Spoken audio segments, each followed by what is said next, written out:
ကျမတို့ညောင်ရည်သွန်းလိုက်တဲ့အတွက်ညောင်ပင်မှာလိုအပ်နေတဲ့ရေတောင်းမြစ်အတွက်လိုအပ်တဲ့ရှည်တက်တွေပြည့်သွားတယ်။အဲ့ဒီညောင်ပင်ကြီးအတွန်းရှည်ဖို့တည်တံ့ဖို့အခက်အလက်အညွန့်တွေဝေစာပွင့်ဖူးလာစေဖို့အတွက်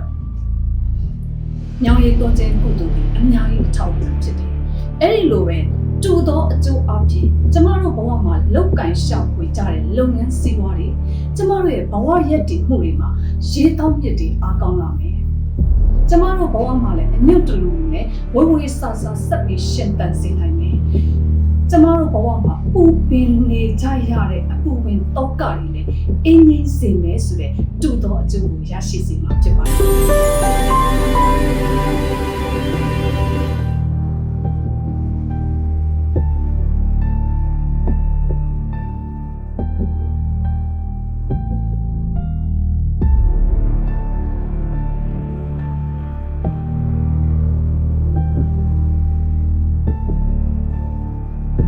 သားသမီးပရိသတ်များရွှေစကားပရိသတ်များအားလုံးမင်္ဂလာပါရှင်။ခုနှစ်သားသမီးပရိသတ်တွေအတွက်ကစုံလာပြီးနေမှာညောင်ရည်သုံးဘွဲ့ကုသိုလ်ဆင်နွှဲကြောင်းနဲ့ပရိသတ်များအတွက်ကစုံလာပြီးနေနဲ့ဆက်တဲ့ကုသိုလ်တော်အစီအစဉ်လေးကိုတင်ဆက်ချင်ပါတယ်ရှင်။အဲ့တော့ကစုံလာပြီးနေကိုကျမတို့ကဗျာဒိတ်ဖွားမြင်ပေါ်နေတယ်စံဝန်နိဗ္ဗာန်နန်းဆိုတဲ့စာကြိုးလေးနဲ့အတူတွဲပြီးတော့ကျမတို့မှတ်သားခဲ့ကြတယ်။ကျမတို့ရဲ့ဂေါရမမြတ်စွာဘုရားရှင်ကိုရမြတ်ကြီးဗျာဒိတ်တော်ခံယူသောနေ့ပွားမြင်သောနေ့ဖျားဖြစ်သောနေ့ပြိဋိဘံစံဝင်သောနေ့အဲ့ဒီအကြောင်းအရာ၄ခုလုံးတည်ကစုံလာပြီးနေမှာဖြစ်တည်ခဲ့တယ်။အဲ့ဒီအတွက်ကြောင့်မလို့ရှေးဆရာကြီးများနဲ့ဆရာတော်ဘုရားကြီးများကစုံလာပြီးနေ့ကိုဗုဒ္ဓနေ့ရဲ့သူအမွန်းတင်ပူဇော်ခဲ့ကြပါတယ်။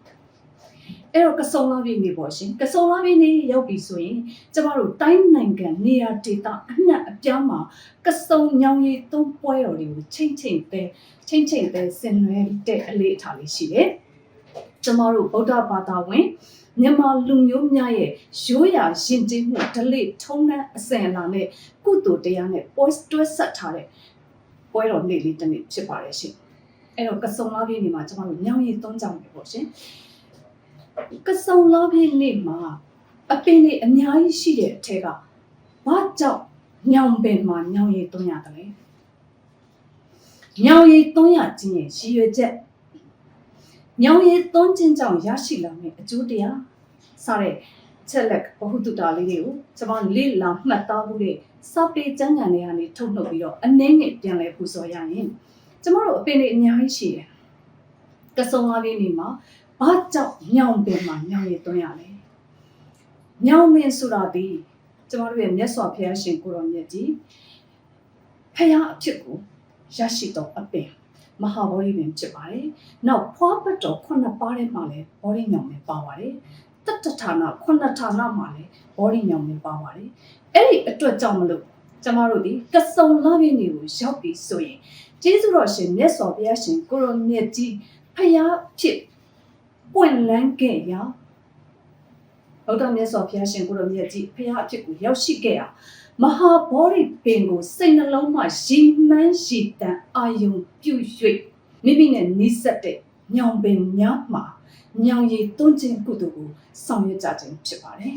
။နောက်တစ်ခုကညောင်ရည်သွန်းရခြင်းရည်ရွယ်ချက်ညောင်ရည်သွန်းရခြင်းရဲ့ရည်ရွယ်ချက်ကတော့ကျမတို့မြန်မာပြည်ရာသီဥတုဒီပုံမှန်အားဖြင့်ဆိုရင်ကစုံလာတဲ့အရန်ပူတယ်။အဲ့ဒီလိုပူပြင်းတဲ့ရာသီဥတုရဲ့ဒဏ်ကိုတဘာဝတစ်ပင်တွေလည်းခံစားရတယ်။အဲ့ဒီအတွက်ကြောင့်မလို့ဘာဖြစ်လာလဲဆိုတော့အပင်တွေဒီရေတောက်မြစ်မှာရေဓာတ်အားနည်းပြီးတော့ရေဓာတ်ခန်းချောက်တဲ့ပြဿနာကိုအပင်တိုင်းလိုရင်ဆိုင်ကြရတယ်။အဲ့ဒီအထက်မှာအချို့သောအပင်တွေဆိုရင်ရေတောက်မြစ်မှာရေဓာတ်မရှိတော့တဲ့အတွက်ကြောင့်မလို့အရက်တွေလျော်ပြီးတော့ကျွေလာတယ်။အကိုင်းတွေပါခြောက်တယ်။တချို့သောအပင်တွေကသေတဲ့အထိဖြစ်ကြတယ်။အဲ့ဒီအတွက်ကြောင့်မလို့ရာသီဥတုအနေထားအချိန်အခါအရလဲအပင်တွေကရေတောက်မြစ်မှာရေဓာတ်ခန်းချောက်တဲ့အချိန်ဖြစ်တဲ့အတွက်အပင်တွေမှာလိုအပ်တဲ့ရေဓာတ်တွေရရှိပါစေလိုအပ်တဲ့ရေဓာတ်တွေရေတောက်မြစ်ထဲကိုရောက်ရှိပြီးတော့အဲ့ဒီအပင်ရှင်သန်ကြီးထွားဖို့အညစ်ဝေဆာနဲ့ဆက်လက်ပြီးအသက်ရှင်ဖို့အတွက်အတွန့်ရှည်ဖို့အတွက်ဖြစ်ပါစေဆိုတဲ့ရည်ရွယ်ချက်နဲ့ညောင်ပင်မှာညောင်ရည်သွန်းရခြင်းဖြစ်ပါတယ်။နောက်တစ်ခုညောင်ရည်သွန်းခြင်းကြောင့်ရရှိလာမယ့်အကျိုးတရား ညောင်ရည်သွန်းခြင်းကြောင့်ရရှိလာတဲ့အကျိုးတရားတွေကတော့အများကြီးပဲရှင်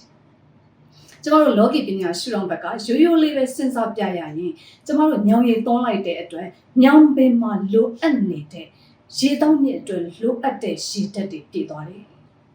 အဲ့ဒီညောင်ပင်ကြီးအတွန်းရှည်ဖို့တည်တံ့ဖို့အခက်အလက်အညွန့်တွေဝေစာပွင့်ဖူးလာစေဖို့အတွက်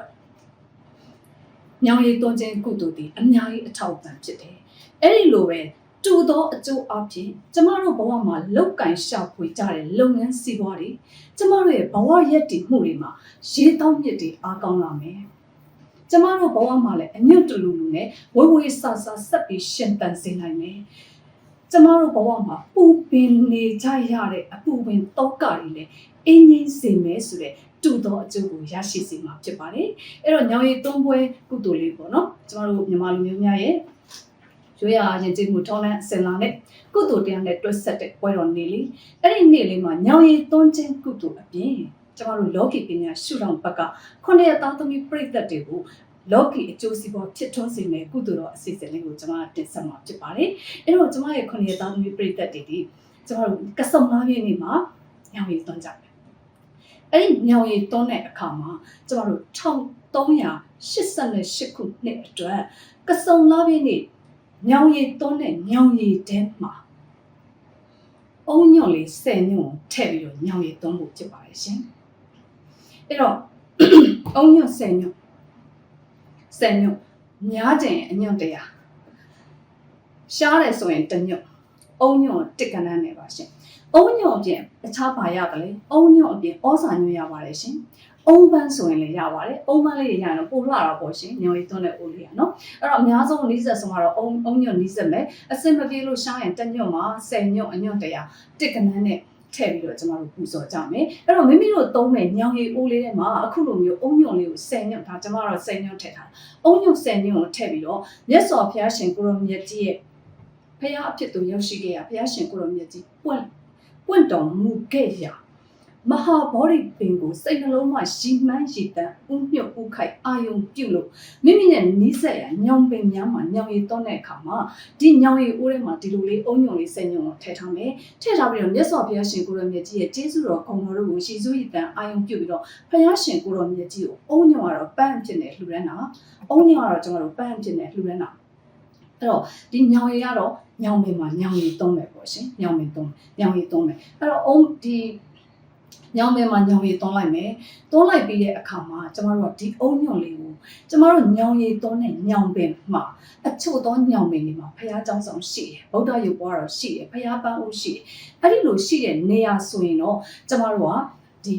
အုံညွန့်လေးကိုအဲ့ဖျားပန်းအိုးလေးမှာထည့်ပြီးတော့အုံပန်းအဖြစ်နဲ့လှူဒန်းမယ်အုံညွန့်ပန်းလေးအဖြစ်နဲ့လှူဒန်းခဲ့မယ်ညောင်ရည်လေးသွန်းမယ်အုံညွန့်လေးတွေကိုပန်းအိုးထဲမှာထည့်ပြီးလှူဒန်းခဲ့မယ်ကျမတို့ညောင်ရည်သွန်းတဲ့အပင်ဒီပန်းအိုးမရှိဘူးဆိုပါစို့ပန်းအိုးမရှိဘူးဆိုရင်တော့ညောင်ရည်လေးကိုညောင်ရည်အိုးလေးတဲ့ညောင်ရည်လေးညောင်ပင်ချိန်ရင်မှာညောင်ရည်အိုးတွေကရှည်တွေကိုညောင်ရည်သွန်းမယ်ပန်းလေးတွေကိုတော့ညောင်ပင်ချင်းရဲ့လွတ်နေတဲ့မြေနေရာလေးတွေမှာမြေကြီးပေါ်မှာစားရပြီးတော့ဖျားရှင်ကြီးကိုပန်းလှူတယ်လို့အာရုံပြုပြီးကျမတို့လှူဒန်းကြမှာဖြစ်ပါတယ်။အဲတော့ကျမရဲ့9ရက်သားသမီးပြည်သက်များအခုလာမယ့်ကစုံလာပြီးနေ့မှာတိုင်းနိုင်ငံအနှံ့ပြောင်းမှာပူဇော်ကြမယ်ဆောင်ရွက်ကြမယ်ကစုံညောင်ရည်သွန်းပွဲတော်မှာညောင်ရည်သွန်းခြင်းကုသိုလ်အပြင်လောကီပညာကံဖြစ်ဆွတ်ထားတဲ့ကျမရဲ့ကုသိုလ်တော်အစီအစဉ်နဲ့အတူ9ရက်သားသမီးပြည်သက်များညောင်ရည်သွန်းခြင်းကုသိုလ်အပြင်မိမိတို့ရဲ့ရှာဖွေစုဆောင်းကြတဲ့အလုပ်အကိုင်းစီးပွားများ